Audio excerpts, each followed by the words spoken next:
In the last part of this Understanding Israel series, part 7, we went over what happened to the Yahudim who migrated to Spain and Portugal. We got into the Spanish Inquisition and how it was used to further spread the acceptance of Roman Catholicism while removing the influence of the true Yahudim from Europe. Now, at the end of that lesson, we saw how the Yahudim from Portugal were carried off to the island of San Tome in Africa.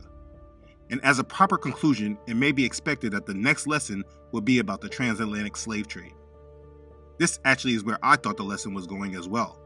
But as I began to connect dots putting the lesson together, I realized that there wasn't enough dots connected yet in order to get to that point in the lesson. So I needed to take a few steps back and revisit some information. In part 6, I went over the scattering of the Yahudim. But in that information, I did not give enough detail about the Yahudim on the continent of Africa.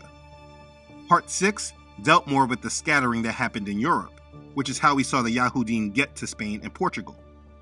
But the evidence and connection of the Yahudim in Western Africa was glossed over and not explained in detail.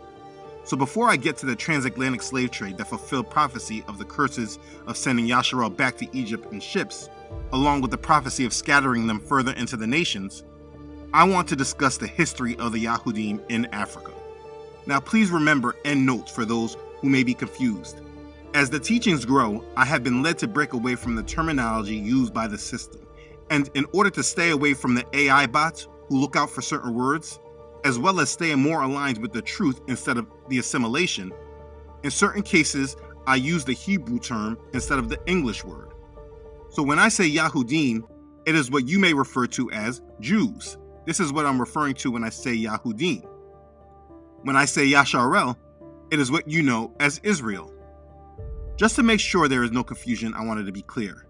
As we dig into this information, it will be very plain to see why knowledge is in fact power, and why it is that they have used our education system as more of a system of oppression more than of a liberation. Everyone alive today, no matter where you are in this world, if you were educated through this education system, you have been influenced to look at the world and the people in it in a specific way, through a specific lens. Our thoughts are not always based on facts or truth, but by indoctrination. And I sincerely pray that this series is a big weapon against the indoctrination that we were brought to believe in. We are clearly in the last days, and if you watch my past series about what happens at the end of the Bible, you can understand the difference between mainstream Christianity's end-time beliefs versus what the Bible actually says. And for many that struggle with this topic, you may still not be convinced on the identity of the Yahudim scattered through the Americas and the Caribbean, or you might still be clouded by race and skin color. I truly believe that because knowledge is power, the more information you receive, the more true understanding can be had, and people can live confidently without a doubt about Bible prophecy and what is coming to this world, so that our hearts are made ready for Messiah and we have purged out our flesh that makes us look at the world in the eyes of skin color or race. So part 8 in this Understanding Israel series will now go over the history of the Yahudim, specifically in Africa. This will be a resource for all who desire to understand the true identity of Yasharel. Let's begin. Okay, so let's do some housekeeping. As we go through this information, I want to make sure I cite my sources so that before anyone wants to challenge the information given, they can go on and read these books for themselves.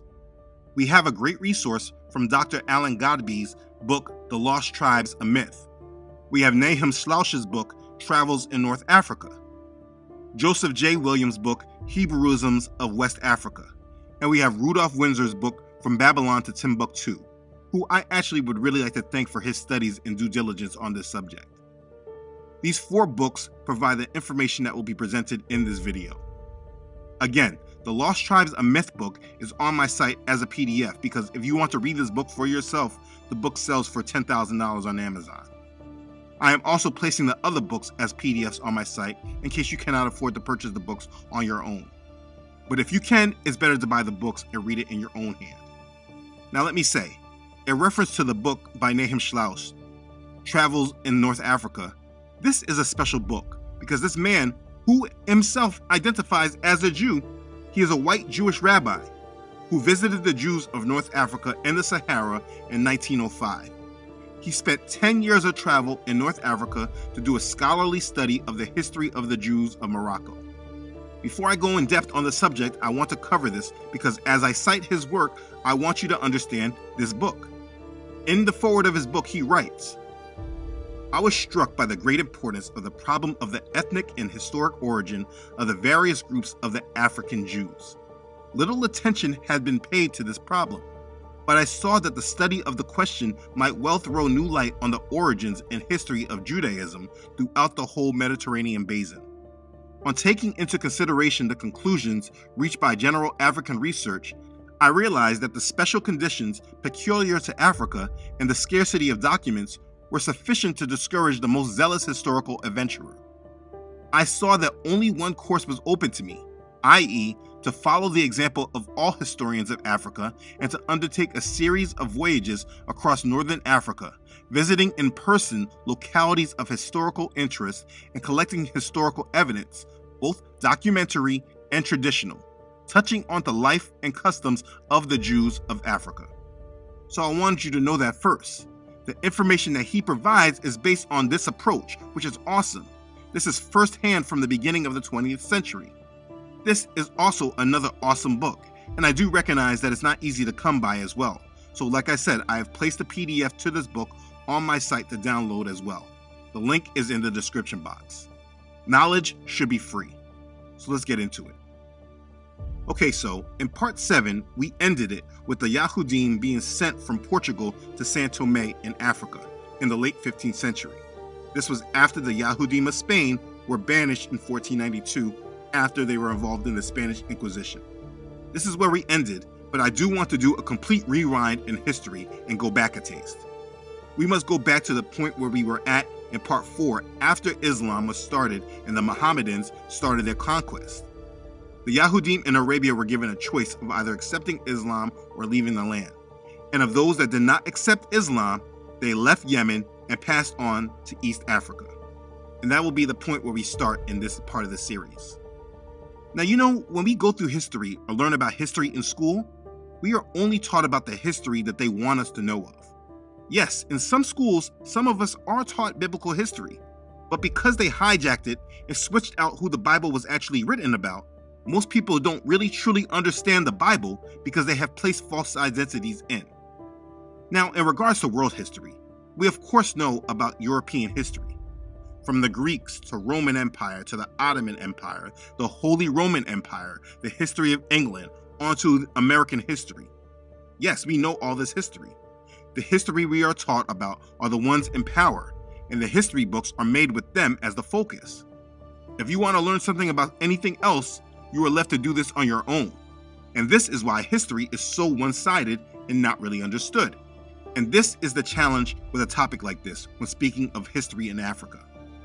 First of all, most people don't really care about it at all. They think it's a bunch of tribal people killing lions and tigers and bears. But that's just ignorance. The continent of Africa, so vast, so much resources, so many people residing there since the beginning of time. But the history of the people here is widely not known. Like I just said, we are made to believe that it's just a bunch of savage people in tents living around lions and tigers and elephants. But again, that's not so. There were kingdoms and there were dynasties, empires. There were kings, organized civilizations that eventually did trade and did commerce with countries like Portugal, Spain, France, England, and the biggest corporation in history, the Dutch East India Company. I mean, we are literally only told that the Europeans took slaves from here and brought them to the Americas and the Caribbeans. But there's so much more to know and understand about all that. And so this is what we will do. For instance, when we think about slavery, we like to think that this was all done at random, but this is not true. The Europeans did not just go down there, round up whatever Africans they saw, and just take them. No, they did this from an understanding. If you understand, there was slave harbors, there was slave coasts where the Africans traded other Africans for slaves. When the Europeans came to do trade with Africa, they had maps of Africa that divided the land into regions based on the people that were there. It should not be a surprise that the people taken in the transatlantic slave trade came from Negro land. Yes, this was a place, which is why the people in America are called Negroes. But I don't want to get ahead of myself here. Let's slow down and go back in time. Between the 2nd and 3rd centuries, the Yahudim of Arabia continued migrating across the Red Sea to Ethiopia. The largest exodus of the Yahudim occurred during their persecution by the Arabs led by Muhammad. We went over that information if you remember in part 4. Now be clear, this is not the same group that I spoke about in part 6 and 7 of this series. In those parts of the series, the Yahudim that we spoke about being scattered were in Europe. Let me clarify this so there is no confusion, as I explained in part 6. In Solomon Grazel's book, The History of the Jews, he documents that before Yahusha came to Israel in the year 63 BC, Pompey, the Roman general, he conquered the land of Yasharel, which they refer to as Palestine. This is what we know as the Siege of Jerusalem. When he took over the land and put it under Roman control, he carried off a large number of Yahudim war captives whom he sold as slaves. Later, these Yahudim or their children were freed and remained in Rome. And subsequently, anytime there was any rebellion against Rome by the Yahudim in Jerusalem, the captives of war were enslaved. They were brought to Rome and then later freed, increasing the Roman population of the Yahudim. It is estimated that by the time of the First Jewish War in 66 to 71 AD, this is the time when Rome destroyed the First Temple. I spoke about this event again in part 4. It is estimated that there were about 50,000 Jews in the city of Rome. We know this to be true if we go back to the book of Acts, chapter 28. For time's sake, I will not read it, but I did go over this in great detail in part 4, so if you want more understanding, go back to that video. But listen, there were very clearly Yahudim in Rome and all around Asia Minor. Paul was preaching to them. Peter and the other disciples also witnessed to them. But according to Acts chapter 28, some were persuaded by Paul and others disbelieved. And these are those who later continued to scatter into Europe, as I explained in part 6 and 7. It was from these Yahudim that made it to Spain and Portugal, and later on made it right back to the same place that their kin was in Africa. I hope that clears this up. What I am speaking about right now are the Yahudim that fled Jerusalem after the temple was destroyed, the ones who fled south away from Rome. Like I said earlier, the largest exodus of the Yahudim occurred during their persecution by the Arabs led by Muhammad, and we went over that in part 4. The group I spoke about in part 6 and 7 are not the same that I spoke about in part 4. Okay, so when North and Eastern Africa had amassed over 1 million Yahudim, these Yahudim began a continuous migration to the region of the Niger River. According to Mr. Schlautz on page 104 of his book, he says, the tradition of the Jewish traders in the Sahara stretches back to biblical times.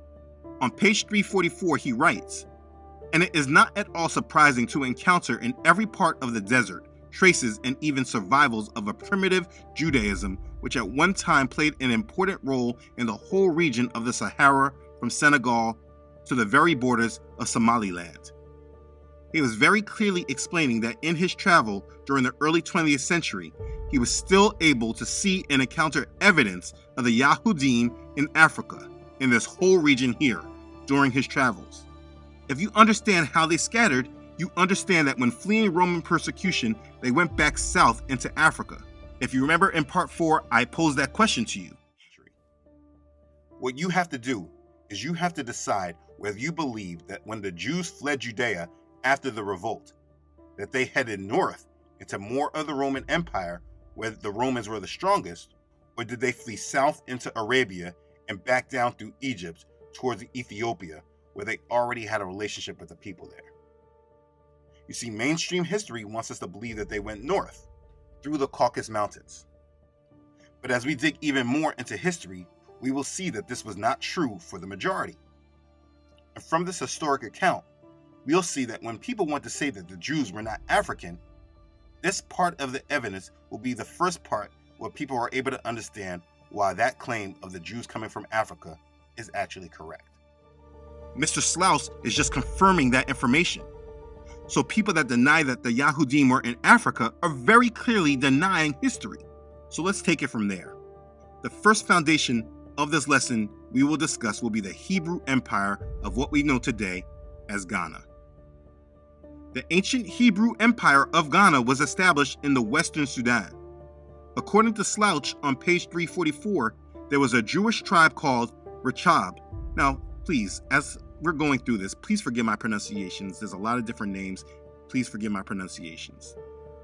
As he said, there was a Jewish tribe called Rechab, which crossed the Red Sea and migrated to the extreme point of the Western Sudan. He said at the same time that the Jews were migrating westward across the Sudan from Ethiopia, they also migrated southward from Libya, Tunisia, Algeria, and Morocco to the fertile regions between the Senegal and Niger rivers. When the Yahudim from the north and the east met between these two rivers, they established a confluence or crossroad in West Africa, where men could exchange their culture, ideas, and merchandise. These migrations of the Yahudim went on with great frequency about 300 AD, and they continued with regularity for about 1200 years. In Joseph Williams' book, Hebrewisms of West Africa, on page 342, he has this map that points out the course of the Jewish migration from northeastern Africa. He writes that the Jews migrated up the Nile, passing Memphis, Elephantine, Khartoum, and they turned west at Kordofan in central Sudan. In the region of the White Nile, Williams believes some Jews settled in the country of Shaluk in the southern Sudan and Uganda. He continues by tracing the migration from Kordofan going west to Darfur, Lake Chad, Kano, and then to the countries of the Niger River. Now, I do not want to keep getting ahead of myself in reference to the time periods, but I want to bring back some connections. I mentioned earlier that the Europeans had maps of Africa that showed where the different people were. If you remember, I brought up Negroland. There were many different slave maps over the 18th and 19th century. So what I want to do real quick is review the route of which both historians documented the travels of the Yahudim making it into West Africa. And I want you to notice where Negroland is. Look at it. It's right there. I just want this connection to be made. Yah willing, we will get to elaborate on this later or in the next video. So let's continue.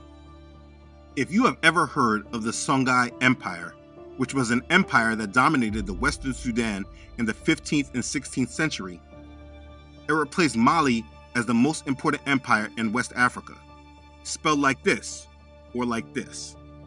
Anyways, before this empire in the 15th and 16th century, the original place of habitation of this people was called Gongoai, Kukia, or Kuka. Again, forgive my pronunciation. This place was situated in the Dendi country and also known as Dendina, lying near the Niger River on the northwestern border of what is now the modern state of Nigeria. I want you to remember this people because as we go through the history, we will be coming back to this group, but we have to start from an earlier period.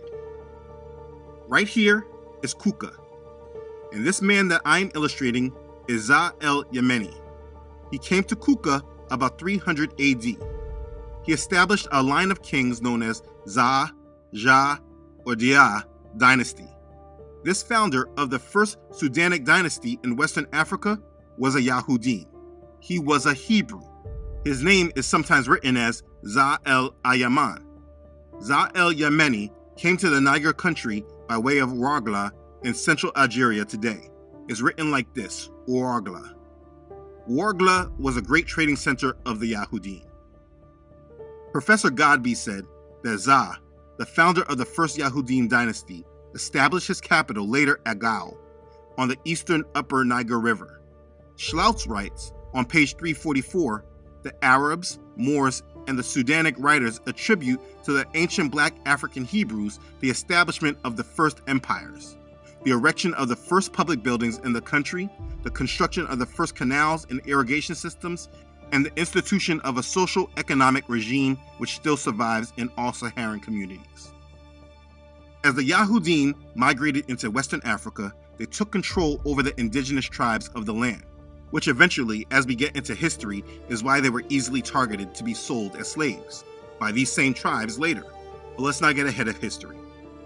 According to Mr. Windsor, the Yahudim came into the Western Sudan from northern and eastern Africa as a result of a series of migrations due to persecution. As they migrated, they adopted new methods from other people and left their material, educational, and moral imprint among the people with whom they resided. For instance, like in America, who the population of the world simply called black people or African American, even in this oppressed land, though we have adopted many of their methods, we still have a moral imprint on the culture, and that's from a people who had no identity. These people knew who they were. For many centuries, the Hebrews had to use great physical and psychological initiative.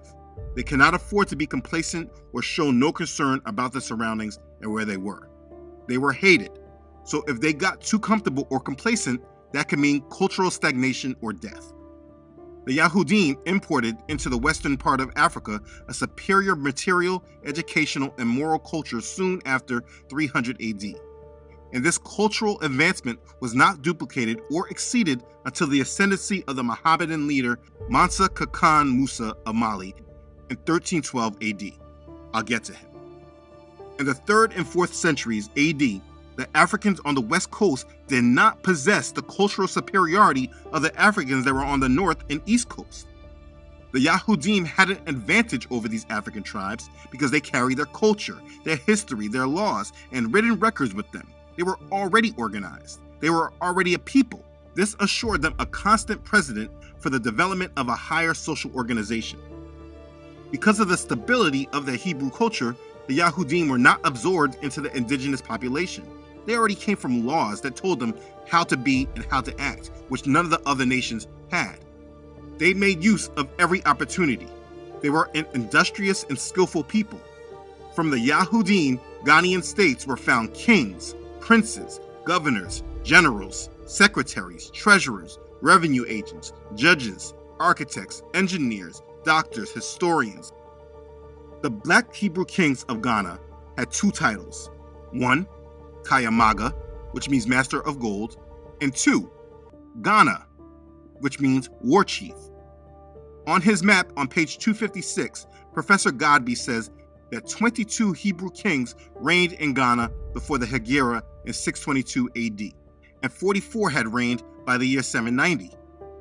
It is said that all the kings of Ghana were called by the title Kayamaga, which is said to mean king of gold.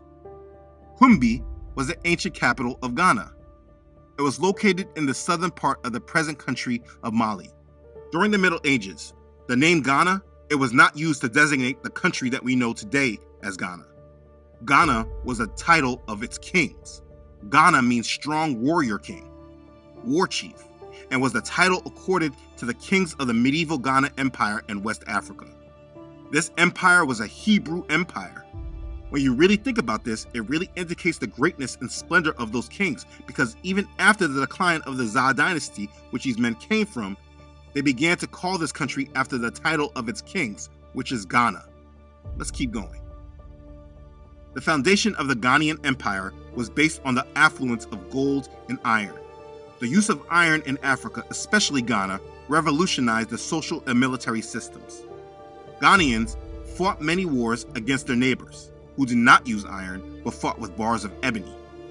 The Ghanaians could destroy their enemies because they fought with lances and swords. The king's revenue agents levied taxes on imports and exports, and the medium of exchange was gold. This was the Za dynasty, and it held sway in West Africa for over 1,000 years. Now, going over more history of this dynasty, we're going to talk about Eldad the Danite, or Eldad Hadani. In the 9th century, this black African Hebrew arrived in the city of Kairouan in Algeria. He told a credible story of a Hebrew empire south of the Sahara in the Western Sudan. According to Eldad, the Hebrews in the interior of Africa spoke a Phoenician Hebraic language mixed with Arabic. They had a religion which had come down from Moses. Eldad said that the people of this tribe had fled from the kingdom of Yasharel after Sennacherib the Assyrian had subdued it, and that other Israelite tribes such as Naphtali, Gad, and Asher were in the land from which he came. He told of the law of Moses which they followed, the complete series of the scriptures except Esther and Lamentations. Eldad displayed as evidence some ceremony pertaining to the slaughtering of animals for food. It was written in Hebrew with an Arabic tint, but Eldad claimed that he knew no other language than Hebrew. In regard to Eldad's story, the Gaon, head of the Yahudim, assured the people that the story was credible. You can look this man up. Solomon Grazel writes of Eldad in his book on page 279 in the History of the Jews. This is not hidden from record, it's just not known in the mainstream. When I speak of the Yahudim being from Africa and taken during slavery, many people instantly argued with me because it went against the mainstream views. But the information is out here. You just have to seek it out for yourself and reduce the level of indoctrination you have been influenced by. For instance, this man, Mr. Schloutz, we are grateful for his travels and research. On page 345 of his book, he wrote, "For many years, the author of this book has been gathering material for a history of the Jewish migrations into the Sahara and the Sudan. One part of his work is already done, the establishing of the authenticity of these migrations. To the writing of the Arabs and the oral traditions of the country, he can now add the archaeological evidence furnished by the ruins of ancient Jewish cities in the Sahara and the Sudan, and the documentary evidence of Hebrew inscriptions like those of Tuat, which date from the 13th and 14th centuries." He basically explained that he was first trying to gather material for the history of the Yahudim migration into the Sahara and the Sudan. But as he did this research, he can now add archaeological evidence of the ancient cities of the Yahudim in the Sahara and the Sudan. So if you still try to doubt and speak against the validity of the fact that the Yahudim were in Africa and were dark-skinned people, you are now truly exposed as a denier due to racist ideals. I am providing you sources so you can do your own research and study and don't have to just depend on my words. So if you disagree, do your own research. I gave you the sources. So let's go back to the history. It should now be an established fact that the ancient empire of Ghana was a black Hebrew empire known as the Zah dynasty of Ghana, the Zah dynasty of warrior chiefs. This empire was right here. So let's speak more about this dynasty. Rudolph Windsor explains the 15th Zah prince took control of the great city of Gao on the upper Niger in 1009 AD. His name was Zah Kasi or Kosi. Now it's important to note up to this time that all the kings of Ghana professed the Hebrew religion. But in this year, a radical transformation occurred. It's a big one. Zah Kasi accepted Islam. The Tariq al-Fatash is a West African chronicle written in Arabic in the second half of the 17th century. It provides an account of the Songhai Empire from the reign of Soni Ali. If you remember, I referenced them earlier. But in this document, he speaks of why the king of Songhai, Ghana, was persuaded to convert to Islam by the merchants of the city of Gao, who already had become wealthy and economically powered. Much of Ghana's trade was maintained with the Muslims of the north. As the history progressed and Islam continued to spread, the North Africans became strong Mohammedans, and economics and religion were co-partners, operating concertedly in the city of Gao. The Muslims were dominating Ghana's vital trade links in North Africa and the Sahara, and it was good for Ghana's security to be recognized as having a Mohammedan king. In his book, Africa, History of a Continent, when concerning Islam, Basil Davidson makes the point: Islam reaches the markets of the Western Sudan by at least the 9th century, but it makes little initial impact. The rulers of Ghana do not accept Islam as one of their state religions. Only at the beginning of the 11th century are there few such conversions, the earliest of any importance of which we know being that of the King of Gao, traditionally in 1010, followed by that of the King Kanem-Bornu in 1086. Davidson says, "These are tactical conversions. These kings are Muslims only in name, motivated as much by the commercial convenience as by appreciation of the political and religious achievements and teaching of Islam." And this is very similar to what the Marranos did in Spain before the Inquisition. These people conformed in order to make life easier for themselves. And we know through history what happens when they did that. In spite of the fact that the kings of Ghana professed Islam, many of the inhabitants remained Jews, Yahudim. Al-Bakri, from 1040 to 1094 AD, was an Arab historian and a geographer of the Muslim West. He wrote about Europe, North Africa, and the Arabian Peninsula. Only 2 of his works have survived. His most important work is his Kitab al-Masalik wal al-Mamalik, Book of Highways and of Kingdoms. If I butchered that, please forgive me. This was composed in 1068 AD, based on literature and the reports of merchants and travelers, including Muhammad Yusuf al-Rawraq, 904 to 973 AD, and Abraham ben Jacob. It is one of the most important sources for the history of West Africa and gives crucial information on the Ghana Empire, the Almoravid dynasty, and the trans-Saharan trade. The king of Ghana in his day was Tenkamenen, who came to throne 1062 AD. Al-Bakri says the king of Ghana, Tenkamenen, was the ruler of a great empire, and he was able to organize an army of 200,000 men. In the 11th century, a Mohammedan people from the northwest invaded the city of Al-Aldagast within the Empire of Ghana. These invaders were also called the Almoravids. By the year 1076 AD, Abu Bakr, the leader of the Almoravids, captured the capital of Ghana. However, the Islamic Hebrew king was allowed to maintain his throne.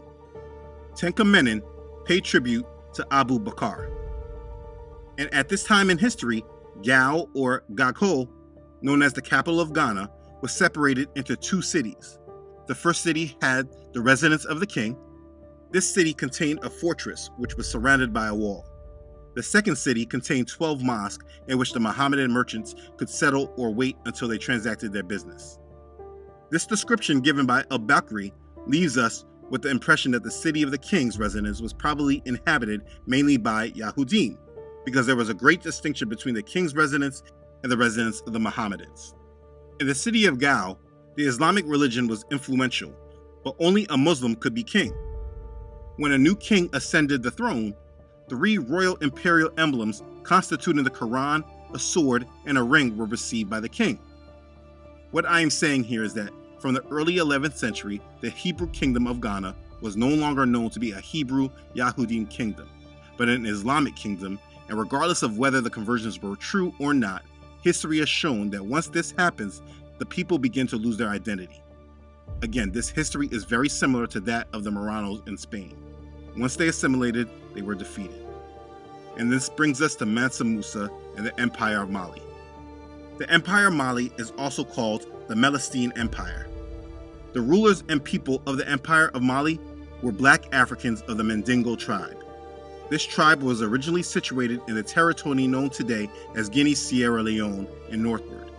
On the banks of the Upper Niger near the present-day Sierra Leone, the Mandingos established their capital at a place called Niani.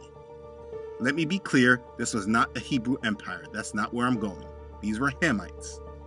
After the breakup of the Ghanaian Empire by invasions from many tribes, like we just talked about, Ghana split apart into a number of states. But in the capital of Ghana, Gao, the Hebrew Zah kings continued to reign.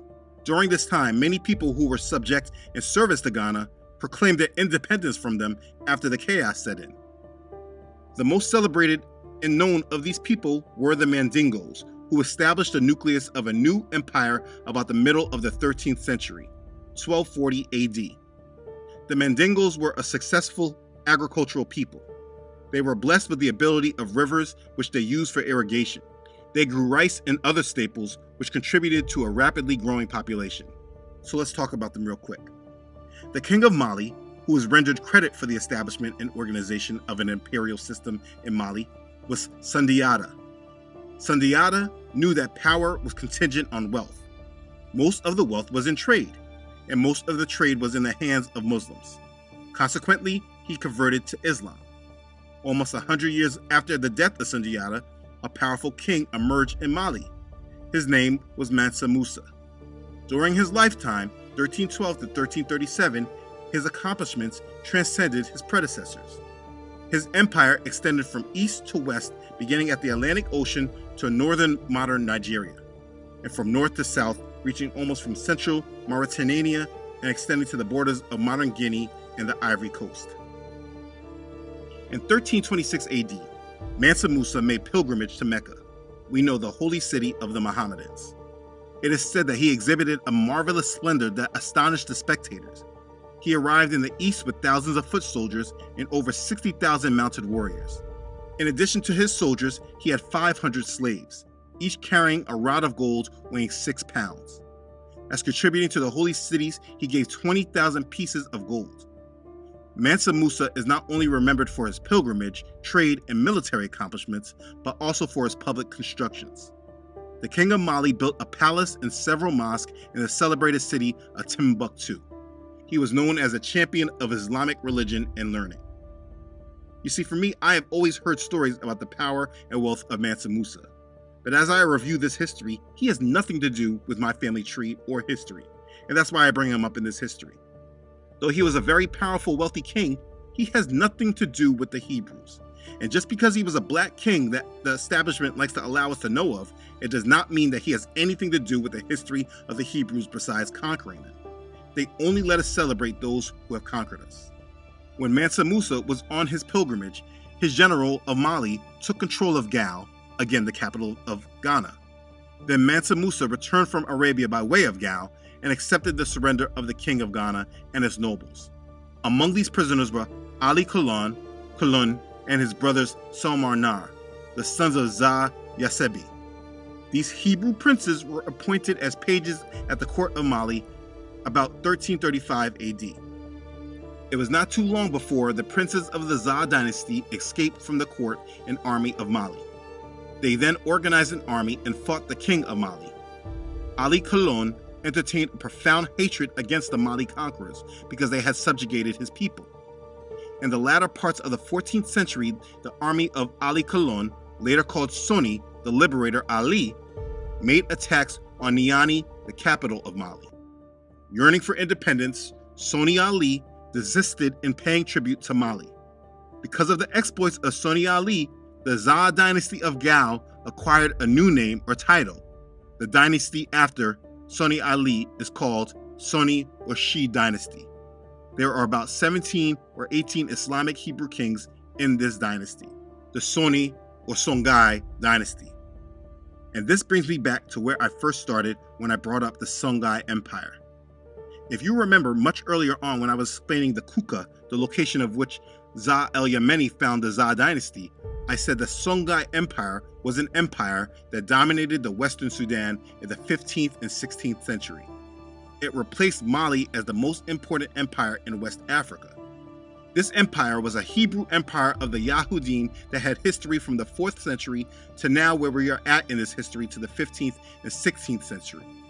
The Songhai were Hebrews, and I went through all that history to make that all make sense and bring it all together. Let's bring it back full circle. As we see this map of the late Songhai Empire, please also refer back to the map of Negroland, where the Negroes who were taken as slaves in the transatlantic slave trade come from. Notice the area on both maps are the same. This is more proof through history that the Negroes taken in the transatlantic slave trade descend from the Hebrews. In the year 1464, the 16th Za prince, Soni Ali, took the leadership of Gao and began to build a new empire. Soni Ali attacked many of the neighboring tribes, including the city of Timbuktu, and brought them under his dominance. In almost every way, Songhai was a greater empire than Mali. Soni Ali systemized various schemes of organization and administration unknown by his predecessors.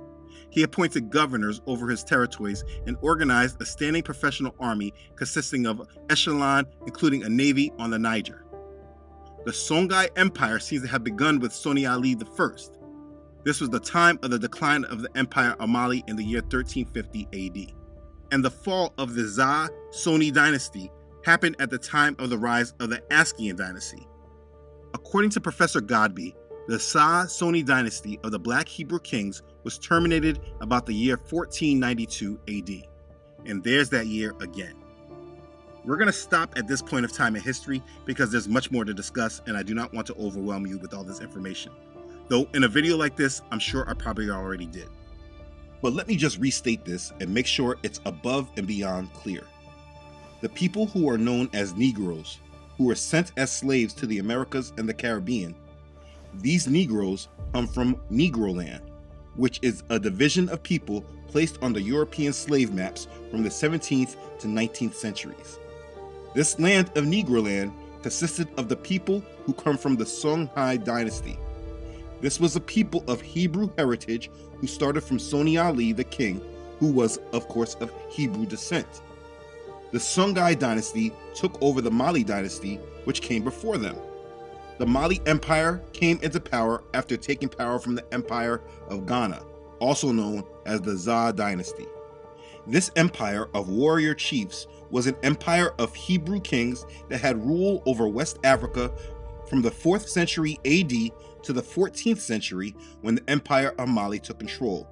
The most known king of the Empire of Mali was Mansa Musa.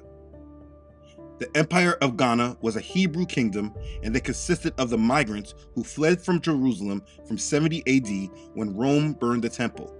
Because of accounts like from Eldad the Danite, there are also indications that other descendants of the 10 tribes of Yasharel who were taken by the Assyrians also assimilated amongst them over time. This video is a historical account of the Hebrews who broke covenant with the Most High Yahuah. They had to flee from their land, and they were scattered abroad into West Africa and established themselves without the power of the Most High, until it was their time again to flee and be scattered, after the rest of the New World was found. So be clear, the Negroes are Hebrews, and you have been given historic account to this fact. If you are a Negro, you are a Hebrew, and it is time to turn back to the Most High Yahuah before the world comes into judgment. The point of this is providing historic understanding of things that our mainstream education system does not provide. If you understand the history of the Hebrews, because of the curses, they can never settle and they are always hated. Anytime they get complacent, they get conquered and are forced to move. This is an overall pattern to their history, and it is biblical, and it confirms scripture. Anytime anyone wants to understand why I believe in the Bible so much, I can say from an actual historic understanding that the true history of the world validates the scriptures, and the lies that are told and the cover-ups and the hijackings that have been done in order to make me not believe in the scripture, it also validates the scriptures. Judah has gone into captivity, under affliction and hard servitude. She dwells among the nations. She finds no rest. All her persecutors overtake her in dire straits. Lamentations chapter 1 verse 3. When you know the real history, you cannot deny the validity of the scriptures. So this is absolutely one reason why Satan has hidden the understanding of history and who actually fits in these roles of biblical understanding. Because if you can be caught in confusion, you can be steered by him and not by Yah. In this Understanding Israel series, we have gone through this history in order for you, the viewer, to have a concrete understanding of who Yasharel is and understand how this all correlates with end times Bible prophecy. Yah chose this people of Yasharel as his people, and he desired to guide them and raise them up as priests and a holy nation. But they were disobedient to him and followed after other gods until they were cursed. We are now in the age of grace, where all nations can be grafted into Yasharel and be accepted by Yah because of our Messiah, Yahusha. And we have gone through a great deal of spiritual blindness in this world in order for Bible prophecy to be fulfilled. But the time of blindness is no more, and Yah is drawing us back to him and providing us with understanding and truth. It is up to each of us to seek him with our hearts right in him and abiding in his word, while rejecting the lies and the provoking of our flesh. This world is changing and things are about to get a lot worse. The goal of this ministry is to empower people with the truth so that you can walk in these last days with power from the conviction of the truth. This is not a racial topic. This is a topic about the history of a people that were chosen by Yah to be holders of a covenant, and in the last days, he promised to restore them. This is spoken of multiple times by the prophets, but I will make sure that I repeat it in this video. For time's sake, I will read it from Isaiah chapter 43, verses 1 through 6. But now, thus says Yahuah, who created you, O Jacob, and he who formed you, O Yasharel. Fear not, for I have redeemed you. I have called you by your name. You are mine. When you pass through the waters, I will be with you, and through the rivers, they shall not overflow you. When you walk through the fire, you shall not be burned, nor shall the flame scorch you. For I am Yahuah your Elohim, the Holy One of Yasharel, your Savior. I gave Egypt for your ransom, Ethiopia and Seba in your place. Since you are precious in my sight, you have been honored, and I have loved you. Therefore I will give men for you, and people for your life. Fear not, for I am with you. I will bring your descendants from the east and gather you from the west. I will say to the north, give them up, and to the south, do not keep them back. Bring my sons from afar, and my daughters from the ends of the earth. Hallelujah. I have gone through this history to academically show you more evidence of the scattering, and it is quite different than what the mainstream has tried to convince us of. We must live in the truth, and it is important that these things become exposed now because the lie is becoming stronger and people are being more attached to the strong delusion. As it is prophesied, the coming of the lawless one is according to the working of Satan, with all power, signs, and lying wonders, and with all unrighteous deception among those who perish, because they did not receive the love of the truth that they might be saved.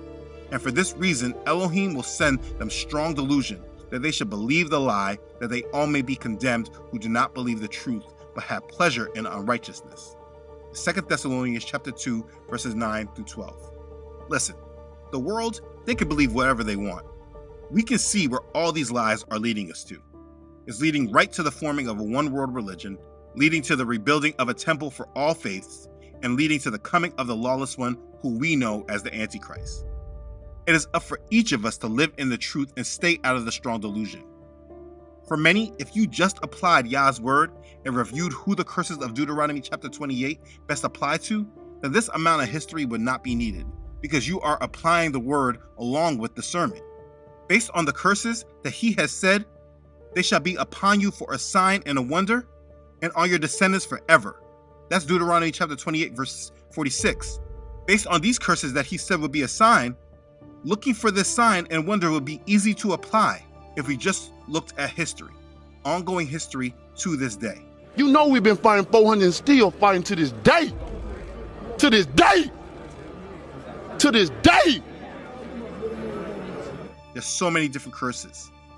And so for anyone looking for this sign and wonder, this should be easy to apply. But for others who are not so sure, they might need more. This information is being provided for you to be assured, and sources are clearly documented, so please read these books for yourself if you want to challenge. But at the end of the day, you have been provided the history in order for truth to set you free and help you be assured of the side you are on and what you need to avoid as these events begin to transpire. At the end of the day, be assured, if you believe in Yahusha and live your life in accordance with him, then you will be blessed and you will overcome. So keep your trust in Yah and keep your faith in Yahusha, and be a set-apart one who is ready for Yah's kingdom.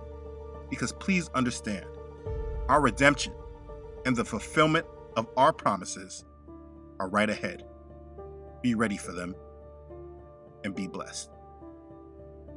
Hallelujah. Praise Yah. Okay, thanks again for watching. If this has blessed you, please make sure to like it and share it with others. If you haven't done so already, please make sure you subscribe to this channel. Yah willing, I upload every Friday. Please don't forget to follow this ministry on Facebook and Instagram, as well as on my website, truthunedited.com. If for any reason you do not see this channel any longer, you can always find this ministry on my site. Make sure you subscribe to the email list to always stay connected. I ask that you please continue to pray for this ministry.